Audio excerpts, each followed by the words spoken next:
Hello, friends and dear students. Hope you all are fine in these times of lockdown.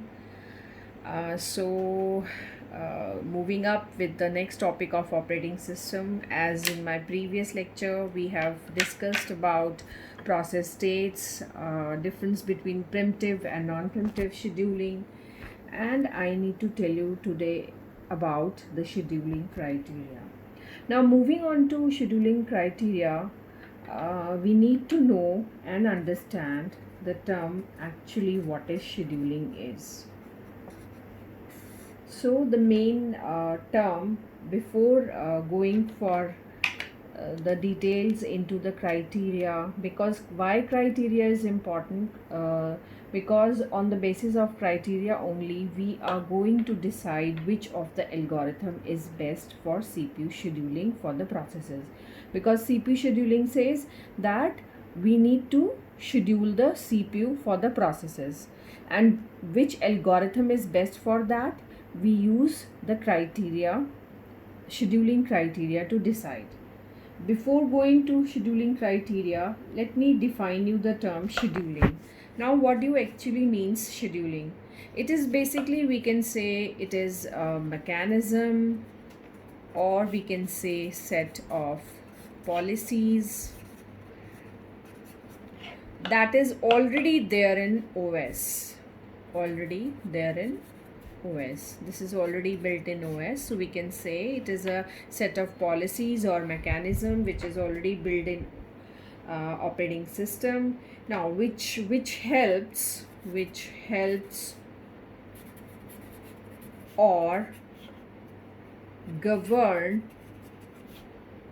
the way in which or order is done by the computer system.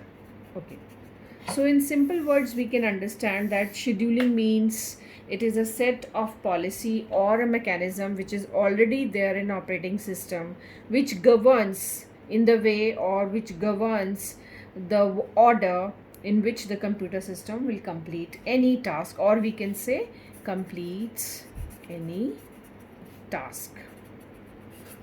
So I hope it is clear the word scheduling, what actually a scheduling is. Now, to scheduling we need a special module. There is a special module which is known as scheduler. Okay, so we can say scheduler is that module, and now that module is basically a set of instructions. When we say a module, it is a already OS set of instructions. I hope you must be aware of software programming, system programming, application programming. So we can say it is a set of instructions. So we say it is a kind of a module, OS module, right, which selects which job is to be selected and being admitted to run the process. So we can say it selects. Scheduler is a module which selects the job to be admitted into the system, or we can say which process is selected to run by computer system.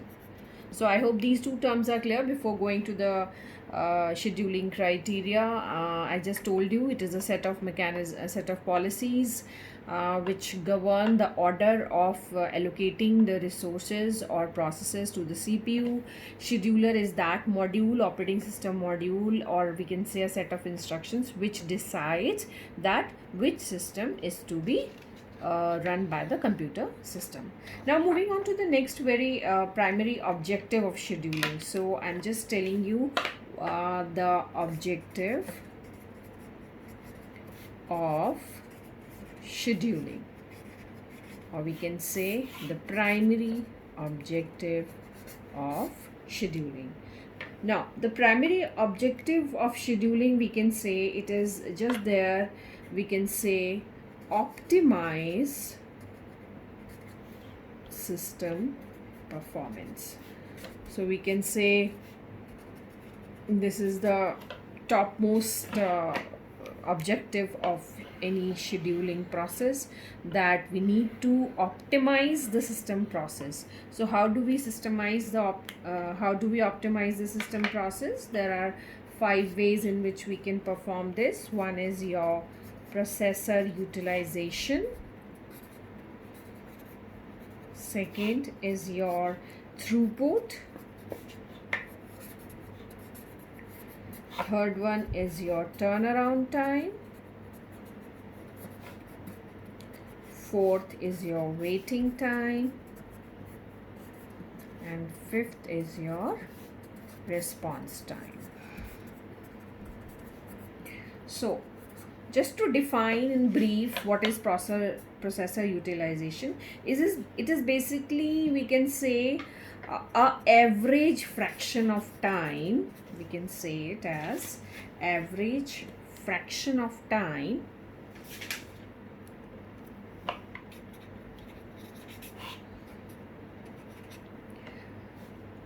during which CPU is busy. So we can say how long the processor is busy is basically the you can say it is a processor utilization time. So how long my processor is being busy is the processor utilization criteria, that what amount of time my process is taking to run. Now, what exactly the throughput is? It is the amount of time which is completed within a unit interval of time. So we can say, like we used to say, that we travel in 1 hour 5 kilometers. So in a unit interval of time,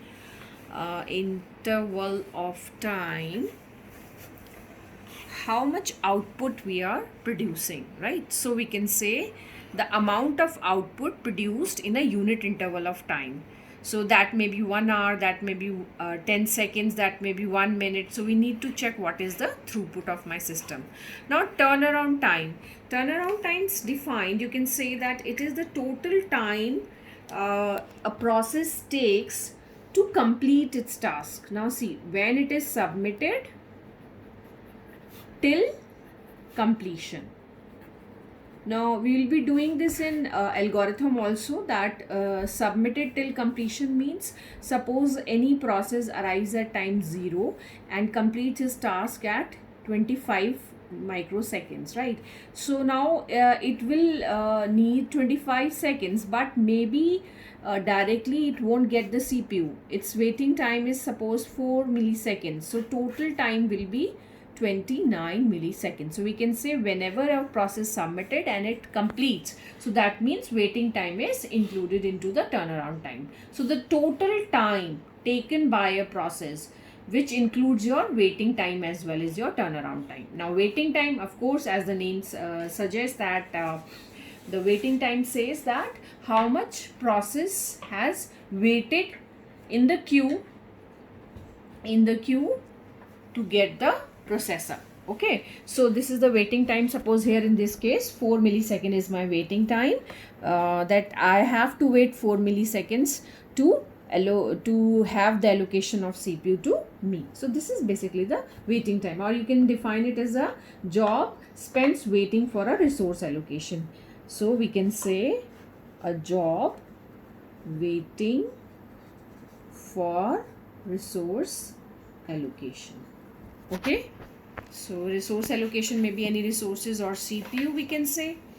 Response time. Now response time is basically a movement or the last character, or we can say it is a transaction is entered until the first result appears. So when you say now you have a long code of list of time and you want to run particular step you want to run. So the first output when you get, it is your terminal response time. That means whenever you are getting the first response, it is your first response of your program. It is also known as, so we can simple say defined as a time that elapses from a movement that you are just getting, or a transaction is entered into your, the first result which appears, or you can say the first result appears on the terminal is my response time. So this is also known as terminal response time as well. So these are my 5 objective to optimize the scheduling part, and in my next lecture I will be dealing with the scheduling algorithm, because I hope now we are comfortable with the topics of states, primitive, non-primitive, scheduling, what is scheduling and why we do the scheduling, what are the objective of scheduling. So we have defined these 5 criteria: the processor utilization, throughput, turnaround time, waiting time, response time. So all these criteria we need to identify in any algo. Generally the waiting time, response time, turnaround time will decide that whether that algorithm is good or bad. So please follow up my next video for the scheduling algorithm. Thank you so much for the today's lecture. Thank you.